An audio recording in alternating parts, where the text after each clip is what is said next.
Ago. Amen. Ago. Amen. In the Tree language of West Africa, spoken amongst the Akan peoples, I've called your attention. Ago. You have assured your attention. Amen. We now pour libation for our ancestors who have laid a path of achievement and struggle for us to emulate. A libation is an offering of water or wine or spirits to our ancestors, calling on their strength and guidance. In many traditional African societies, no occasion shall commence without libation. I will make a declaration. You will affirm the declaration with a response of your choosing. You may say, Ashe, Yabo, Inshallah, Amen, right on, or any other appropriate response.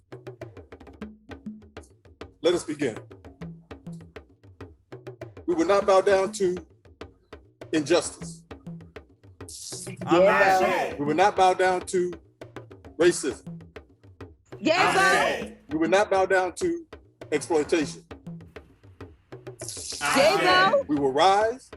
Right on. We will rise. Right on. We will stand. Right on. Madasi. Thank you. Peace.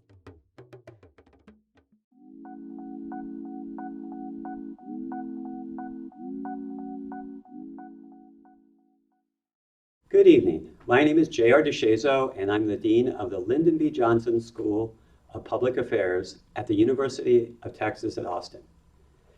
It's my honor to welcome you to the second annual Juneteenth Freedom Summit, hosted by the LBJ School and our Center for the Study of Race and Democracy. Juneteenth, also called America's Second Independence Day, celebrates Black and African American freedom and aims to educate the public on the history of colonial slavery and how its legacy still impacts our society today. Juneteenth became a state holiday in Texas in 1980, and in 2021, Juneteenth was made a federal holiday, 156 years after the news of President Abraham Lincoln's Emancipation Proclamation reached our very own Galveston, Texas, ending slavery in the United States.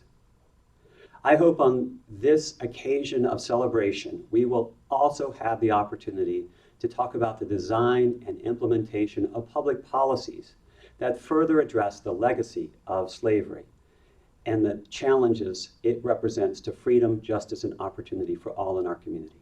Our founder and namesake, President Lyndon B. Johnson, signed the historical Civil Rights Act into law in the summer of 1964.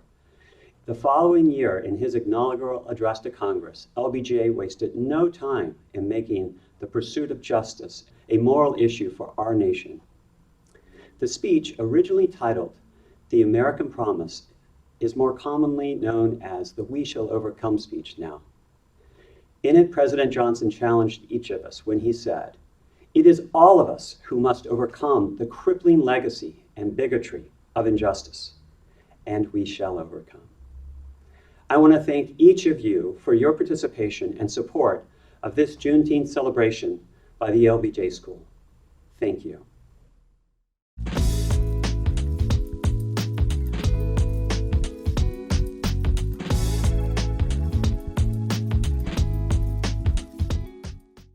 Welcome to the Juneteenth Freedom Summit. My name is Peniel Joseph, and I am the Barbara Jordan Chair in Political Values and Ethics and Professor of History at the LBJ School of Public Affairs and the University of Texas at Austin, where I'm also Associate Dean for Justice, Equity, Diversity, and Inclusion. This Juneteenth celebration and commemoration features leading thought leaders, entrepreneurs, policy experts, elected officials who come together to talk about what Juneteenth means for American democracy. Juneteenth 1865 represents a new birth of American freedom when Major General Gordon Granger reported to enslaved African Americans that the Civil War was over and that they were no longer enslaved. When we think about Juneteenth, Juneteenth is not just a part of Black history, It's a part of American history and American democracy. 2 years ago, in light of the racial and political reckoning in the wake of the killings of George Floyd and Breonna Taylor and so many other African Americans, the United States seemed on a hinge point, an inflection point to finally confront racial injustice, the original sin of racial slavery. And in the ensuing 2 years, we now have a federal holiday for Juneteenth. And so what I hope that this program does is provide us education, a time for reflection, but also steps towards progress. The only way that we can achieve what Martin Luther King Jr. called a beloved community free of racial and economic injustice and any kind of injustice is by embracing and confronting the parts of American history that for too long have been denied or ignored. So I hope that this Freedom Summit provides all of you with new information, that it challenges you, that it's provocatively inspiring to you to move forward, not just think about the problems and the challenges we face, but the opportunities that lie ahead. Thank you.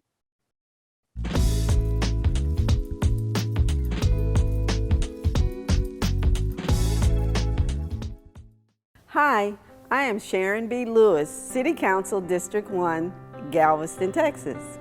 I bring you greetings from Dr. Craig Brown, Mayor, and the City Council. We're just elated that you want to know about Galveston's connection to Juneteenth. I am standing here at Reedy Chapel, African Methodist Episcopal Church. And this is critically important because the slaves, after hearing the reading of the Emancipation Proclamation, they came here to these grounds to worship. They came to worship the God who had freed them. In 1863, they worshiped in tents, and then eventually this building or facility was built.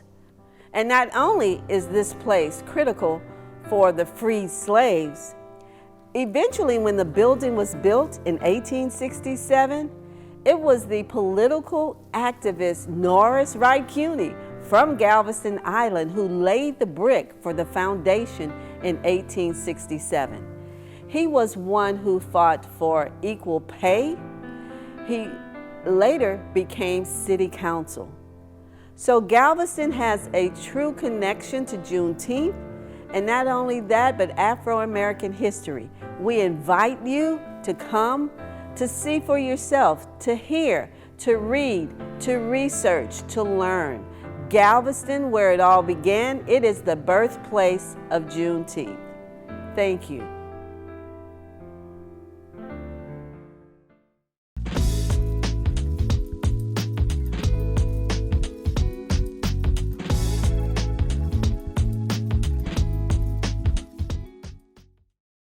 My earliest memory of Juneteenth as a native Texan, I can't really pinpoint the first time I actually heard the word Juneteenth. It was something I heard on television and by members of my family all throughout my earliest years. But the first real memory I have of celebrating the holiday was one Saturday afternoon when my parents took me to Herman Park, which is a large park in Houston, for a citywide Juneteenth festival. I don't remember that they told me we were going to celebrate Juneteenth. I just remember that it was a big festival and that I went. I was about 5 or 6 at the time. And I remember it was very difficult to find parking. And after circling around the park for what felt like forever, I thought we would never find a parking space. We eventually found one. And as we walked to the celebration, I remember the event was packed. There was a sea of Black people, more than I had ever seen before in one space, including at my all-Black church, which was pretty large, and in my historically Black neighborhood. I just didn't remember ever seeing that many Black people in one space in the city up to that time. I do remember that people were very happy when I was there. I don't remember exactly what they were doing, but there was food and there was music and there was celebration and there was joy all around. At the time, I got a little overwhelmed by all of the people and the whole scene. I was really too young to understand the significance of what I was experiencing. Now, as I got older, I learned more about the holiday and realized the important place that it held for Black Texans. So you can imagine that when I moved away from Texas and realized that other Black people in states as far away as Wisconsin knew the holiday and celebrated it, I was confused. And if I'm being a little honest, as much as I appreciated the love given to the day by Black people living outside of Texas, I was also a little possessive. Juneteenth had always been something that belonged to Black Texans. It belonged to us, and it belonged to me. It was about my ancestors and the trials they endured. And I didn't really understand if and how people outside of Texas really understood its significance. Today, I have a different opinion. I recognize how important it is that Black people across the country and the world understand the history of Juneteenth. This is not just a Texas story. It's a global story about the struggle for Black freedom. And I'm glad the world is taking notice of the holiday and that it was made a national holiday. I am not pleased when I see the holiday commodified, but I know that this is inevitable in a capitalistic world. It is important that we make sure young people always understand the historical significance of the day. It is a day to reflect, to celebrate Black people, including their culture, their joy, and their lives.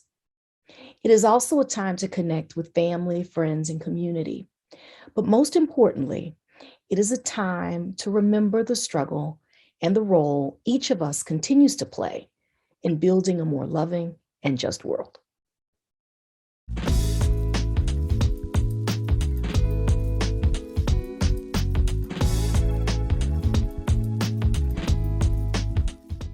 So when I first heard about the Juneteenth holiday,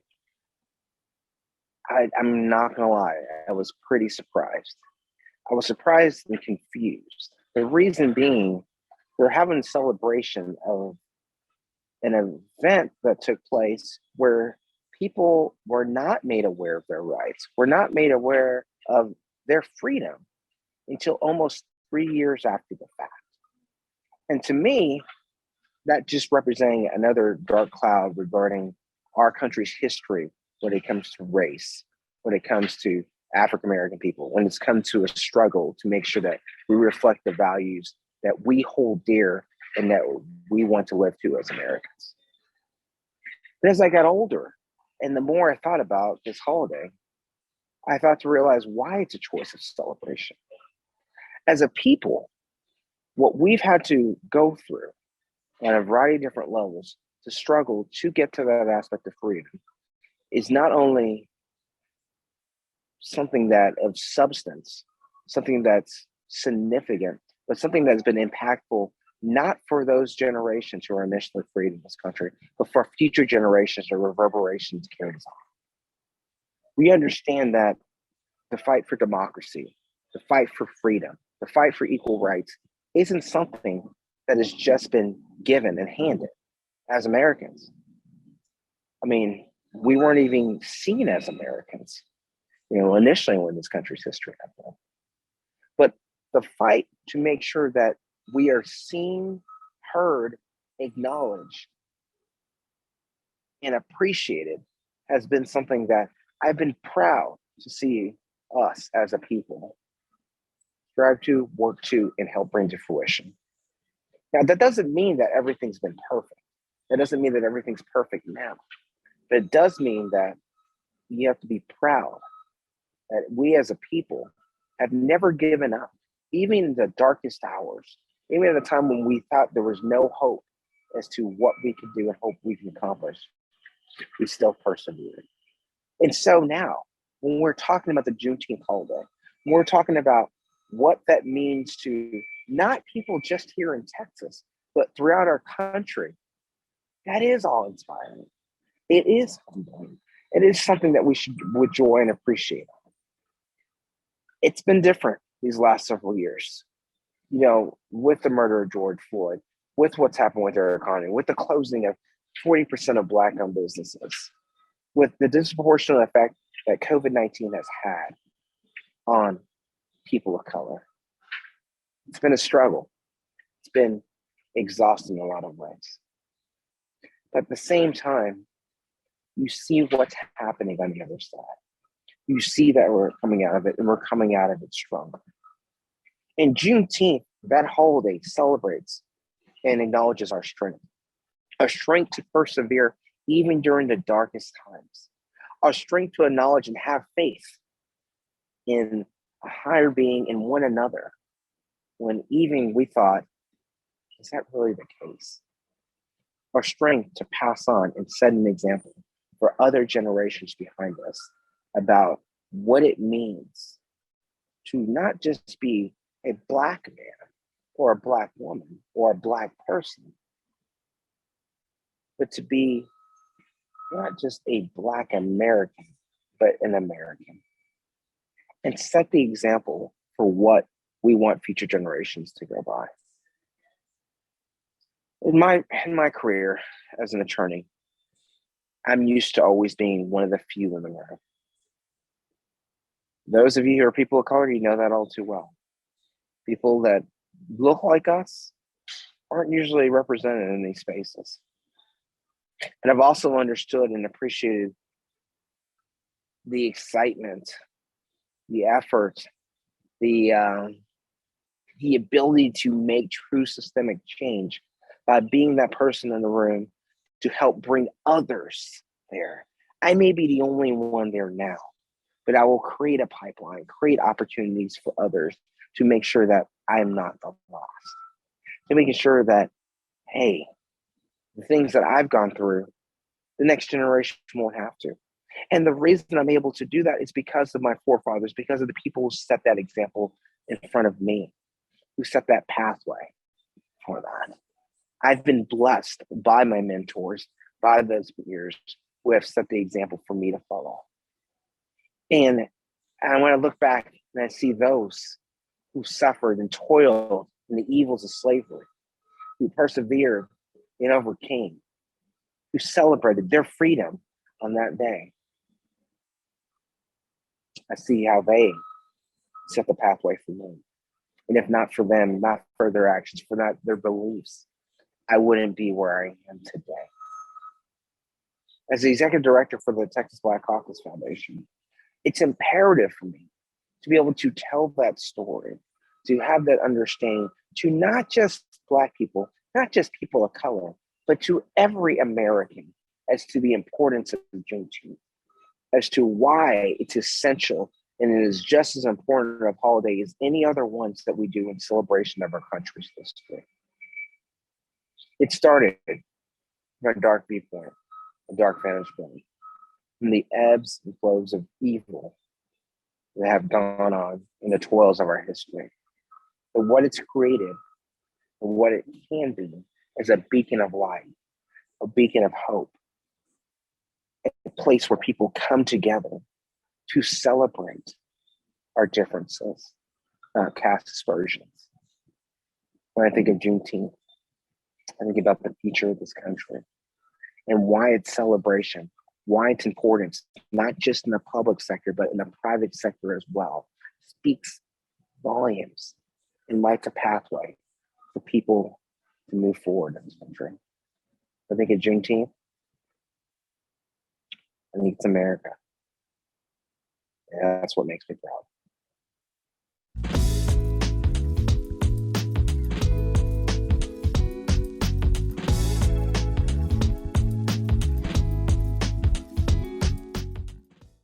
Hi, my name is Dr. Latoya Smith. I am the Vice President of the Division of Diversity and Community Engagement. And when I think about Juneteenth, as someone who has grown up in Texas and is the descendant of enslaved people, I have a different connection with Juneteenth and maybe some other individuals across our campus. When I think about growing up in Texas, I didn't really hear about Juneteenth, learning about it in school. I learned about it from my parents, but it was limited information. It was usually connected to family reunions or parades, but I didn't quite grasp the history, the significance, the meaning of Juneteenth, probably until I went to college. I didn't learn about when it became an official state holiday and in the 80s and who was behind it until taking a class in college and listening to different speakers and actually even talking to some of my friends and peers who, went to predominantly Black schools and maybe had a history teacher that taught them a little bit more about Juneteenth. My cousins participated in parades. And as I said, it was a jovial time. It was kind of our version of July 4th. And so I think that's why it has such a special meaning for me, because of the family connection and the history. But as I've gotten older and I do the work that I do at this institution, I think it's so important that we continue to uplift the research and the history of this country. Like I said, I never learned about it in school. And so I think, when I think about those difficult and uncomfortable times learning about slavery as maybe one of the only Black students in school, I didn't learn about Juneteenth. It wasn't in a history book that I can remember.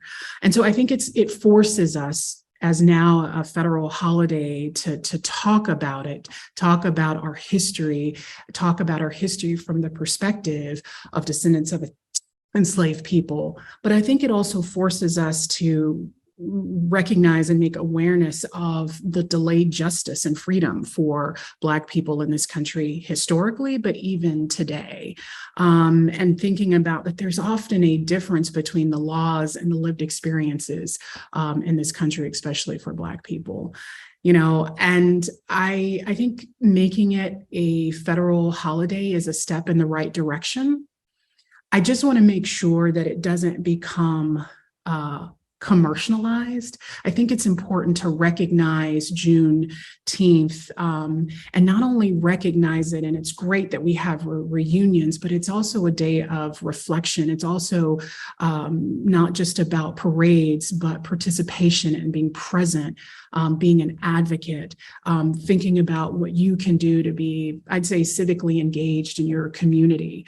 So, that's really what I think about as it relates to Juneteenth. And in my work here as the vice president of DDCE, Juneteenth reminds me not only of how much we and my ancestors in this country and the state have come through, but also the ways in which we still need to make progress, and why our institutional diversity, equity, inclusion plan is so important, so that we continue to create spaces where people can learn and exchange ideas and even disagree, but also, I think, be an institution that is accessible for everyone when it has not historically been so.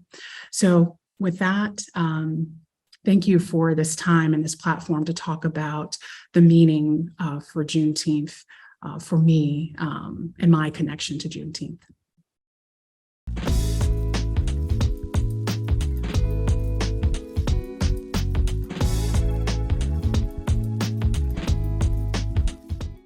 What does Juneteenth mean to me? I think this is a really exciting question to ponder, because Juneteenth doesn't mean any one thing to any one person, especially Black identifying Americans, right? And when you actually take the idea of what Juneteenth means to us as a community, it probably helps to really drill down a little bit more specifically into what Juneteenth means to those of us who grew up in the South or had a Southern upbringing or have had Southern influence and roots and a heritage and anchoring that is Southern. Because I think to Southern identifying Black folk, African-American folk, Juneteenth means something uniquely special. And that certainly doesn't mean that it's not celebratory and should not, and should most definitely be celebrated across all races, ethnicities, regions, nationalities, because it is, as of last year, officially a federally recognized holiday. But I say it's something I think more pointed for those with Southern roots because it was our holiday. It was something that belonged to us before I think it felt a sense of ownership, or at least represented a space and place of pride for others. And so I'll speak to that a little bit more specifically in the sense that I remember I grew up between two spaces. I was born in Florida. I grew up between Texas and New York City. I was always kind of moving between the two. And I say that because it helps to inform my perspective and worldview, right? So I was in some ways like just another girl on the IRT, taking the 2 and the 5 line. And I was also very much enthusiastically ready to participate in R&B night at the Houston Livestock and Rodeo. I remember those very vivid moments that helped to punctuate my childhood. But along with that, I think are two culturally significant rites of passages for Black folk, right? Which are probably any MLK celebration or ceremony or banquet, which I remember getting dressed for, getting my hair done for, having to recite something. It was almost something similar to the beautiful pomp and circumstance of an Easter Sunday in the Black church. And then along those same lines would be Juneteenth celebrations, which were a little bit different, whereas MLK Day receptions and banquets and programs obviously happened in January. Juneteenth happened in the summer, and most of us were out of school, but there was still the majesty and the magic that it held. There was a spirit of festivity and celebration and communal joy, radical joy, but I didn't know it was radical at the time. And I think that's what makes it so uniquely special. And again, this sense of affectionate ownership over the holiday is that it was very specific, at least during my childhood, to our time, to our community. I grew up south of Houston in Brazoria County, which is very much a significant part in the shared history of Juneteenth. And so the magic that I'm referencing meant that entire families and generations of families were involved in the celebration. We were involved in understanding the history. We were involved in celebrating what it represented, what it signified for us as a people. We were also, I think, anchored by a sense of shared celebration threaded by shared pain, and not necessarily ours directly, but those of our elders who'd since gone on to become our ancestors, and what that meant. And the fact that we lived in a community where there was still a plantation. We lived in a community where the residual impact of slavery and the ghosts of the enslaved, and even the spirits, the haunting spirits of the enslavers, were still present, but there wasn't, I think, intentionality in the public sphere to educate all community members about the significance of this and what it meant and the horrors of it and how it informed who we were as a community, as an integrated community to a degree, right? And how it could potentially inform how we progress and advance as an integrated community. I think there was not an equitable amount of attention paid to the significance of that history, but the Black folk, the elders, they did. And even as a child, it was difficult to understand the significance of that. And that largely has to do with just a limited worldview and understanding of place and time. But the older that I got and the more grown folk conversations I was able to be a part of, and as my own intellectual understanding grew, I definitely appreciated the richness of what we were doing, the radical effort that we were making to be visible, to be present, and to to basically insert and assert our visibility and presence in a community, even with, I think, somewhat rather intentional or not, efforts to turn down the volume on that visibility and that history, that horrific history that was muted for a very long time and not a part of the formal structural education that we were receiving in schools. And I think this is an opportunity for me to even reflect with a unique kind of nostalgia and deep appreciation around what our elders did and the responsibility that they had for us and our unique education, in addition to what we were learning or not learning in schools and public schools, but to understand that this was a space where in which the community would take over in our education and make sure that our voices and our stories were amplified and elevated in a way where we were centered. And even though we certainly had to reconcile some of the very tragic, injurious, horrible pieces of our past, we were able to do that under the covering of our community who loved us. We loved one another. We nurtured one another. We poured into one another. And I think having that is one of the most beautiful legacies of Juneteenth, because it goes to show, I think, that there is this consistent undercurrent of intentional care that our ancestors have bequeathed to our elders, who then pour into us as the generations that are rising. And hopefully that will not be diminished, right? Hopefully the richness of that history will not go away, will not be muted. And I think we have a responsibility as a community, as a people, to make sure it isn't, not just for those for whom it is less personal, but for those of us for whom it is personal. Because sometimes when things become part of the everyday or the daily discourse, or they become normal or normalized, they can also be taken for granted. And I hope we never take it for granted. I hope we never take the Opalese for granted. I hope we never take for granted the aunties, the uncles, the community elders who were making pound cakes and making sure that we were nourished in both mind, body, and spirit as we paid homage to our ancestors who came long before us, but made sure that we had a path to follow and a path that led to liberation through their own resilience and grit. And that's something that I think we should hold on to, regardless of whether our nation recognizes it for what it truly is or does not. But I think we've taken some beautifully positive steps forward in having it recognized as a federal holiday.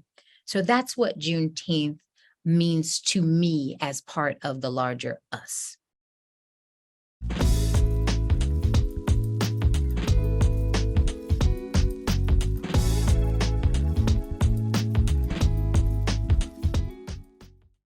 First remember coming into knowledge of Juneteenth probably early in my high school years. There was a local park that had an annual Juneteenth festival.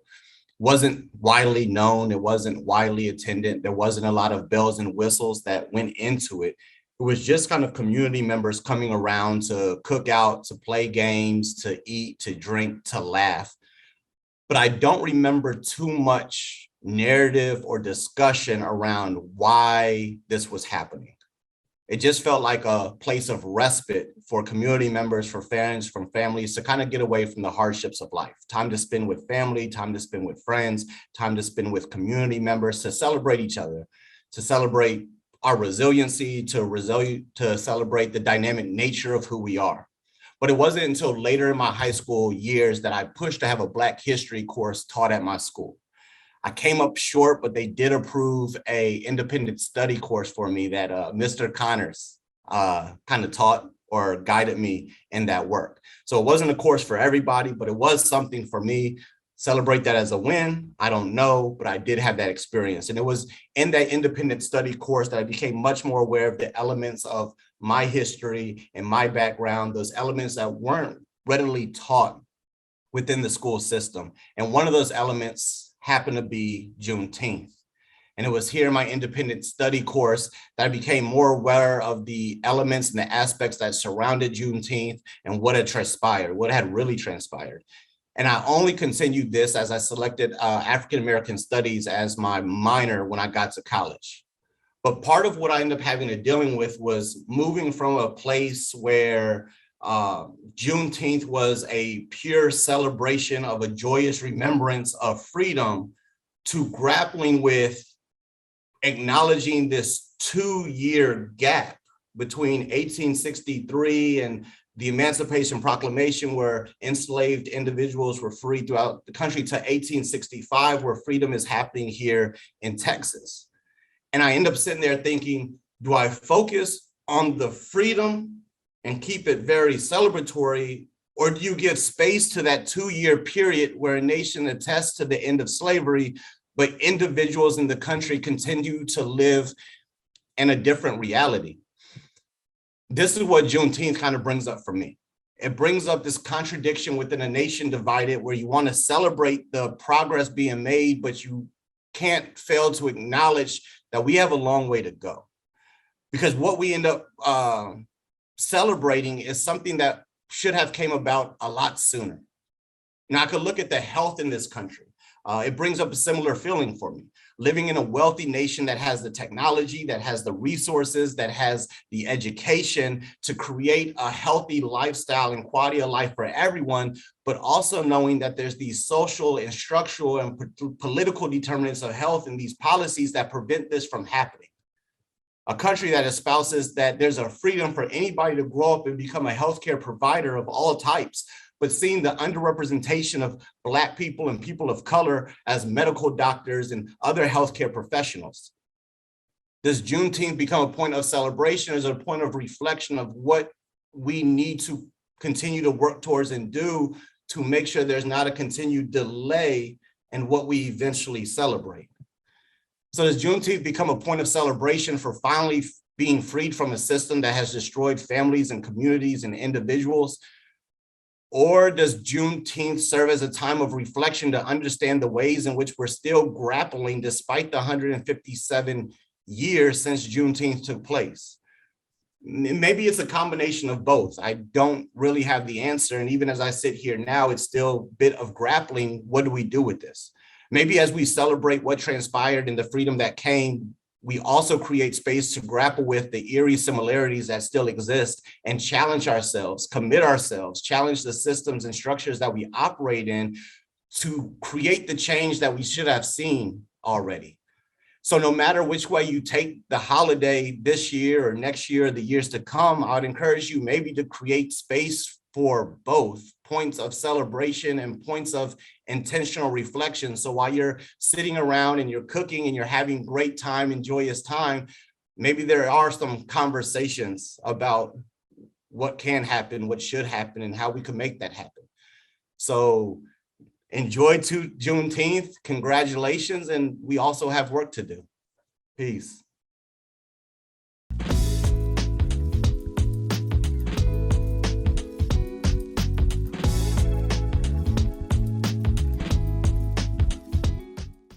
I'm reflecting on the significance of Juneteenth 5,000 miles away in the UK. And so I'm thinking about, first of all, just the fact that we're at a place where we're commemorating the second celebration of the holiday, which is pretty significant. I think that's a huge accomplishment for us as a community, just to know the fact that we are openly discussing and engaging in the history of emancipation in our country, and really examining what it means to be African American. What does the promise of freedom in this country actually mean? How is it executed? And I think it's even more salient when you're not in the United States, right? Because you can look at it from a different perspective. I think one thing that's really relevant to me is just the fact that we are also commemorating or observing the fact that we lost George Floyd just a few days ago, actually. The anniversary of his death has rolled around, and it's a good time for us to reflect on what progress we made in things relating to social justice, policing, the presumption of innocence for African Americans. That it's something I'm reflecting on quite a bit. And also just the fact that Last year we had a chance to hear from Annette Gordon-Reed. I hope folks have read her book, but the salience of discussing Juneteenth and being a Texan and thinking about our history and how our history is often valorized and sort of frankly whitewashed and not truly encompassing the complexities, the frustrations, the broken promises that are part of the American story and the importance of bringing it to the forefront. So certainly for me, Juneteenth is a time of celebration.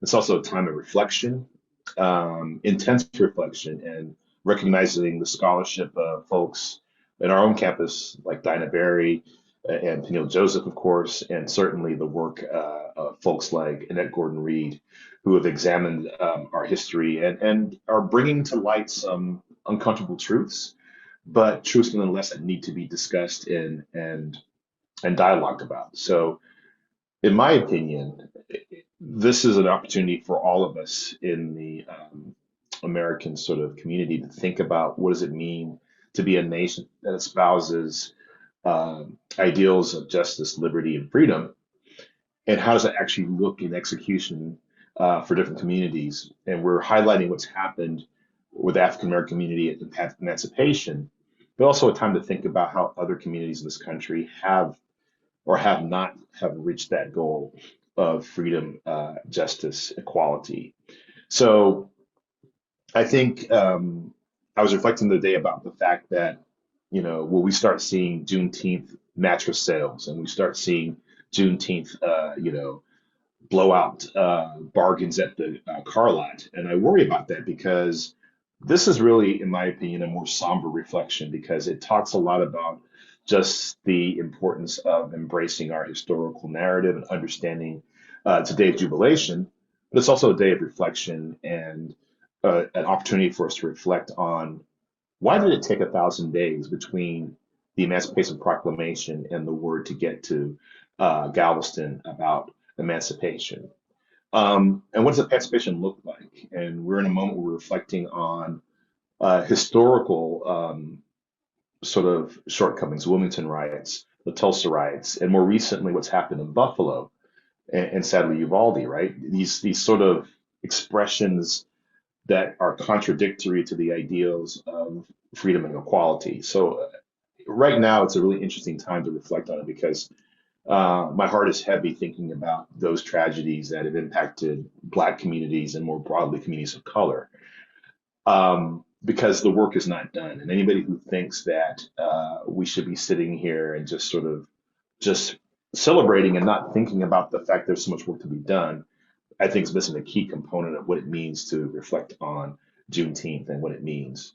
So again, just as somebody who is currently not in the United States, and one of the things about travel that's wonderful is looking at ourselves from another lens. And so I'm here with students, and we are having an amazing time talking about issues of equity and inclusion in the British system and the American system. We're doing a lot of comparisons, and I think it's a opportune time for us to think about, well, what can we all do individually on the personal level, and what are the policy and legal strategies we should be pursuing to make sure that equality and justice are some things that can truly come to light and become actually enacted as they should be in our society. So having said that, I just want to wish everybody the very best on this Juneteenth. I hope everybody has a chance to reflect on what it means, has a chance to be in community with people, and just to be safe and realize that the work is still continuing. So thank you for listening, and I look forward to participating in the observations from a distance.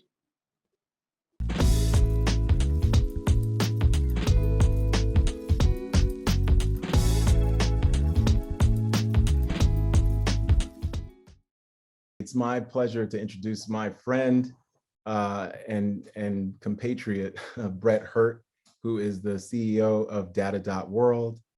He's the one of the co-founders of the Austin 100.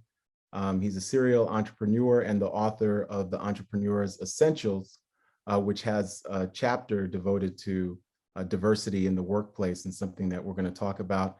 but he's a big supporter of Juneteenth as well. And last year, we had a great conversation, and so much has happened since that conversation that I wanted to bring him back. So Brett Hurt. Hey, thanks so much, Peniel. It's a real pleasure to be with you and everybody watching this today.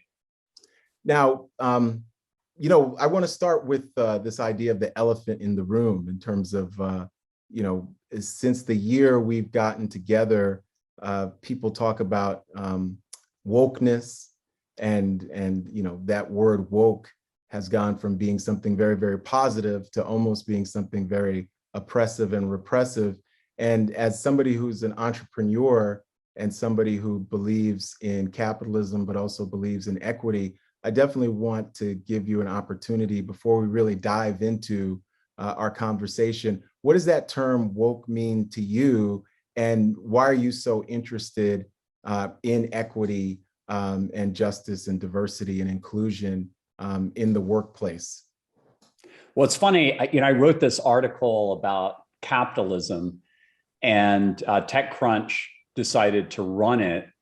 And I had one tiny little mention of how Fox News calls it woke capitalism. And by it, I mean the B Corporation movement, the conscious capitalism movement, where we're all focused as entrepreneurs on evolving capitalism to be much more, you know, meaningful and have a lot more intentionality.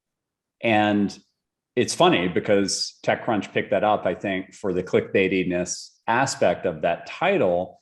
And then a lot of people didn't read the article. They just read the headline. And I think, you know, made all types of assumptions about what's in the article. And I dealt with this weird kind of, not an angry mob, but dealt with this weird kind of blowback. Mm-hmm. And if they just actually read the article. So look, throughout history, I mean, you know this, you're, you know, an amazing author. You've written some of the best books on history and really explored the history of racial justice in our country. There have been all types of polarizing words that have been invented to continue to not address what really matters, which is the inequities that exist in this country because of our history. Now, I can tell you that I truly believe that America is the best country in the world. It's got the GDP to show for it. People have all types of amazing freedoms and everything here. I love America. But look, we have real issues that stem from the systemic racism that is part of this country's history, starting with the original sin of slavery. And I explore this in detail in chapter 23 of my book. I've actually got it right here, The Entrepreneur's Essentials. And I'm not actually trying to sell anybody watching this a book, other than to say that if you buy it, I don't get $1. It all goes to female entrepreneurs at UT Austin through the amazing program that Kendra Scott has set up with the Women's Entrepreneurial Leadership Institute. And a lot of those women showing up are women of color. It's actually the majority of the women showing up are women of color because they want that mentorship and help. So I get really frustrated with this term, you know, wokeism and wokistan, because it's just another part of American history where people are trying to create polarizing words to not address what actually matters, which is we all saw it on camera when George Floyd was murdered. It was a unifying moment for the country, and political actors invent these words to get people all riled up to show up at the polls and vote. But the reality is that we have very real issues still to address in this country. And the big question is, how do we address them? And that's what I really explore in chapter 23 of my book. It's the concluding chapter of my book. And Peniel, I really need to compliment you that just like the original open letter I wrote on the importance of diversity in tech, where I made the case that if you build a more American company, if you build a more diverse company, you're going to have a lot more fun and perform better. And then I adapted that to chapter 23 of my book. You edited the original open letter, and then you edited that chapter. And out of all my friends that I asked for help, you did more. And so I want to really thank you for that. You realized that it was an important message that I was putting out there. And you're an incredible editor and writer. So I just want to thank you for that. Well, thank you. And, I appreciate our friendship, Brett. I want to get into the weeds. Juneteenth, we're 2 years after George Floyd, and certainly we all have experienced, seen some progress, but also some backlash. I think what's so extraordinary about the Entrepreneur as Essentials is that you really dive in as somebody who's been a very enormously successful entrepreneur in your belief in not just diversity, but equity, inclusion, justice. I want to dive into that. What has made you believe that so much, where now you're really not only just an entrepreneur, but you're a very visible public figure in Austin and nationally and globally. What's made you believe in equity at this moment more, that, when we think about capitalism and making capitalism work for everyone, that equity is the key to that, racial justice, gender equity? What's really made you sort of inspired that kind of commitment and dedication? Well, there's two parts of that answer. So let me start out with the part that to me is the most obvious part. Equity increases capitalism, period.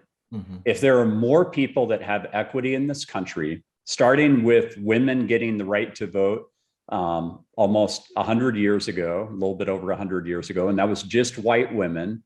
We proudly support a cause, nonprofit, media publication called The 19th, and it has an asterisk in the logo. And the asterisk means it was just for white women, and it took later for women of color to get the right to vote. That created a boom in the job market. It created a boom in the capitalist market. It really got women to be much more equitable with men in this country, but we still have a gap because of the way women were treated in this country with regards to wages. I mean, that gap still exists in 2022. And so we have all these gaps that exist from that original sin of slavery, which Juneteenth is all about, the liberation of slaves. Being a Jewish guy, I can tell you that almost all of our holidays are around, we persevered. We were slaves and we persevered. Now we're prospering.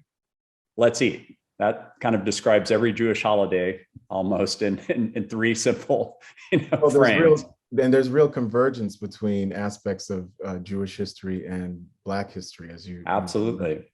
And Blacks and Jews were the original people that partnered to create equity in this country. And so, from a capitalist perspective, if the pie is a lot bigger and there's a lot more equity in this country, it literally lifts all boats. It lifts all boats on the job market.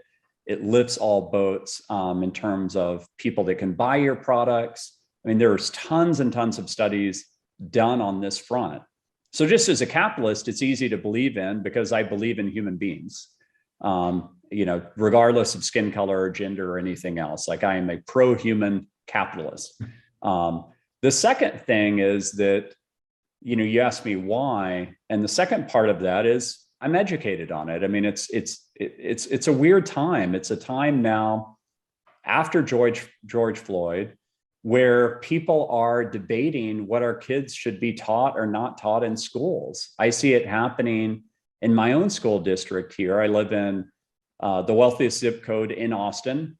That was hard fought for me. I want to just make the point that, when I got married, I had $1,000 and Deborah had $2,000. And we definitely had advantages because of our skin color. We definitely had advantages because of our upbringing, but we literally made it on our own. As a matter of fact, we're like wow, $3,000, what are we going to do with that? That's a lot of ramen noodles. And I'm not talking about the fancy ramen noodles. I'm talking about the ramen noodles that you get in those little packages and you add water to it, that are super cheap. And, we have been very, we've been very lucky, and we've exhibited a lot of grit to get to the point that we're in. But in my zip code, there's this fight right now on the school board. And thankfully, the school board people that we wanted to win won, where they don't believe that kids should be taught about the history of this country. And I think that's crazy. It would be, from a Jewish perspective, it would be like being in Germany and them saying, we don't want to teach anybody that there were Nazis here. Mm-hmm. Look, we are not responsible as white Americans. I'm speaking to white Americans on this topic. We are not responsible today for what our ancestors did, okay? We are responsible for what we choose to do to create a more equitable society. And to tell our kids that we're not going to educate them on the real history of this country is crazy, in my opinion. It makes no sense at all. The more educated you are, the more you can make choices about how you want to shape society. And there are things that happened 100 years ago, 200 years ago, 300 years ago, not just in this country, but in every country in the world, which would make us shameful today. And so let's get after it and let's create a more equitable society. I mean, it wasn't that long ago before, gay people couldn't get married in the United States. It was not that long ago before women could not take control of their bodies and get an abortion if they wanted to. Now, crazily, we're having that fight all over again in Roe v. Wade. So, it's all about creating a society that lifts everybody up, increases everybody's freedoms, and increases economic prosperity. And the more educated I become, the more I believe that I have a duty as someone who's grown up in a country where it is a great melting pot, and all the things that I love about this country, from the diversity of the literature to the diversity of the cities, to the diversity of the entertainment, including music, to the diversity of the businesses and the restaurants and everything. That melting pot makes America great. Like, that is the American dream. So what the heck are we fighting about? We're trying to reverse the clock. And what are we doing? And I'm not saying I'm trying to reverse the clock. I'm trying to advance the clock and say, we've had all these gains in society. Let's keep them going. And I really thought that the George Floyd moment was going to be the spark that led to people saying, we need to have a lot more racial justice in this country and treat each other like fellow brothers and sisters. And I think some of that has happened, but we have a long way to go. I am proud of the fact that, to my knowledge, we're the first company in Austin to recognize Juneteenth as a holiday. I know for a fact we're the first tech company. I can at least speak to that. Well, it's been great talking to you, Brett. Thank you so much to you and Data.World for being sponsors here and on this journey. We need more people like you. And I think education, I loved what you said about education. The key to all of this is education and telling the story of Juneteenth as an American story, as part of the American family. And the more people that find out about that story, the closer we get to building that beloved community and getting justice and freedom for all people. So my friend, Brett Hurt, thank you so much for joining us and for your help in this Juneteenth, the second annual Juneteenth celebration and commemoration that we've done here at the Center for the Study of Race and Democracy, LBJ School of Public Affairs, University of Texas at Austin. Thank you so much. Great, thank you. Hey, keep up the great work. And I really appreciate our friendship, and it's a real honor to be invited to do this, and a real honor to support you and your work. So thank you. Well, thank you. I appreciate you and everything that you do and you're about, and Data.World. So thank you so much.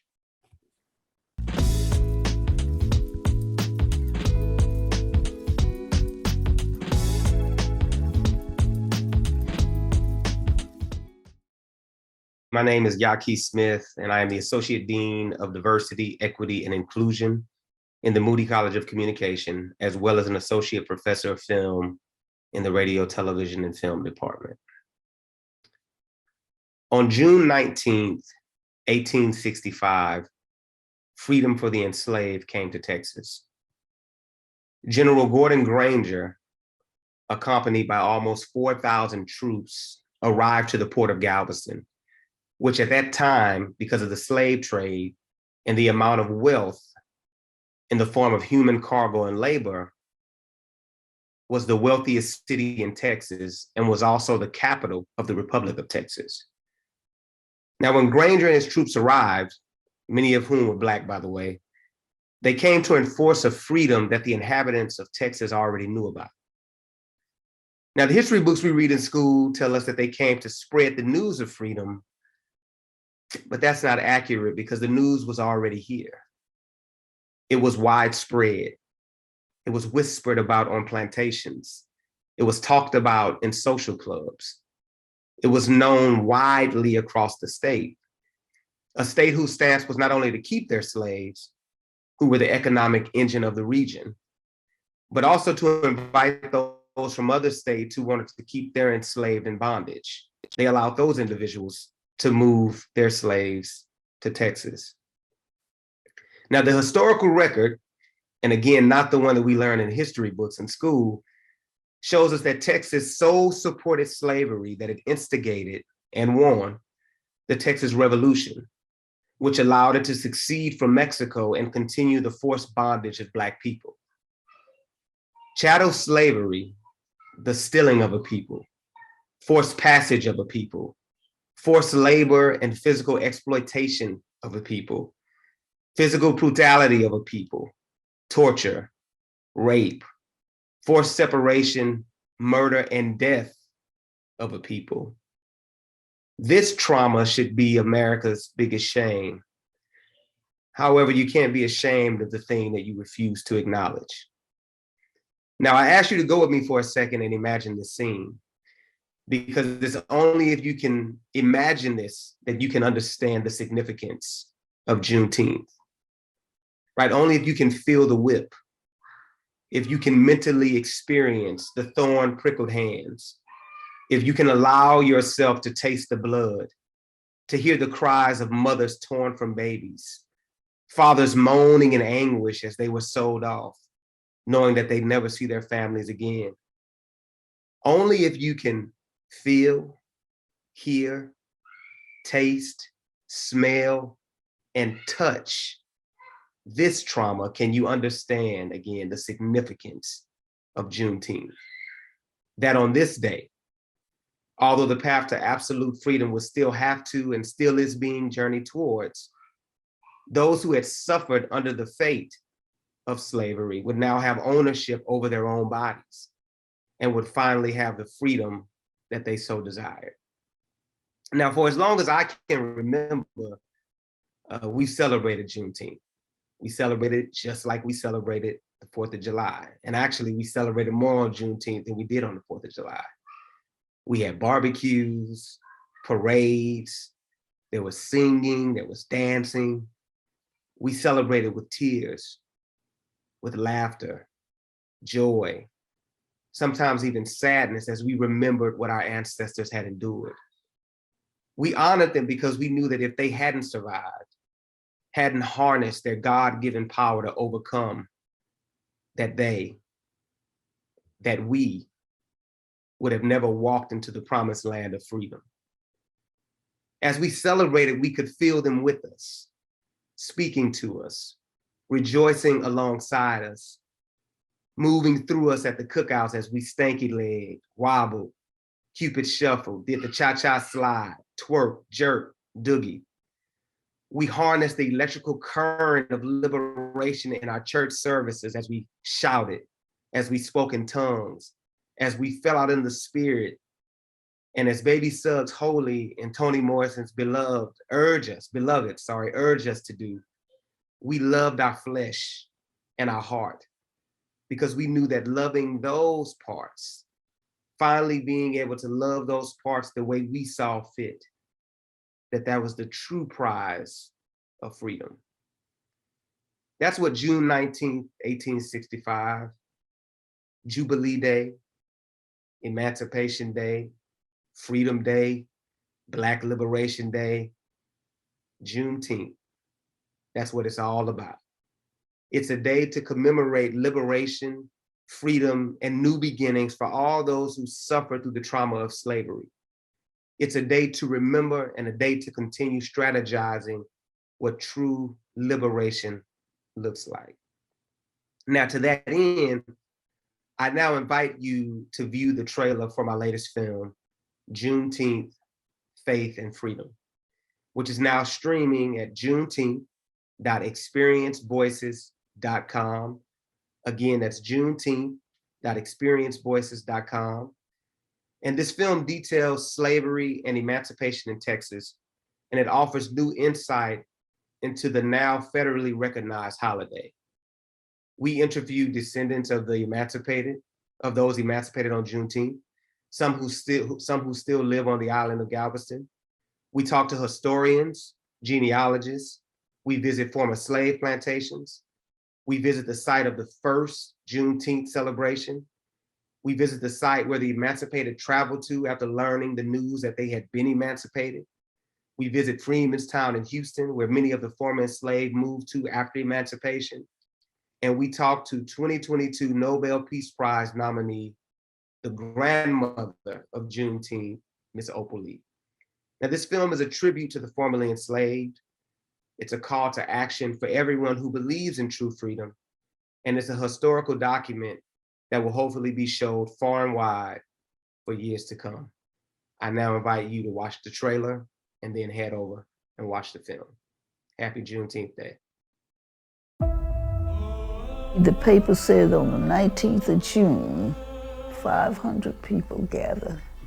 Paper says the police couldn't control the mob. Wait, hold on. So the 500 people that gathered, this wasn't a Juneteenth celebration? Not by a long shot. Was what happened on June 19th, 1865 in Texas really the end of slavery in America? Slavery at its essence is control. And so what happens in the South is a struggle to control. The mentality of the state seemed to have been, we're not going to let them go. You can miss the humanity when you emphasize 10 million slaves, right? We want to talk about someone's son, someone's daughter. And on June 19th, 1865, somebody got freedom. Somebody's child got freedom. Somebody's mama got freedom. Somebody's grandmama got freedom.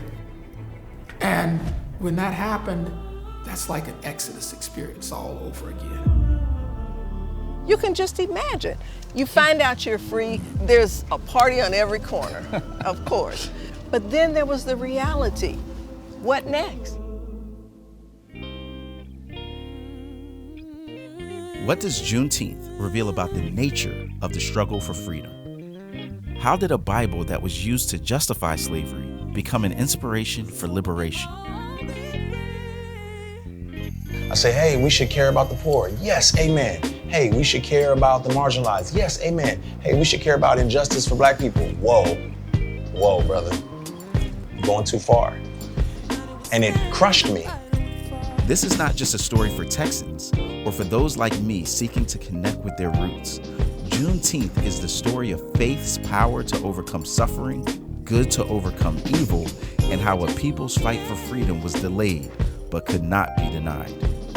Here I come. Don't sound like you slowing down any at all. There's work to do.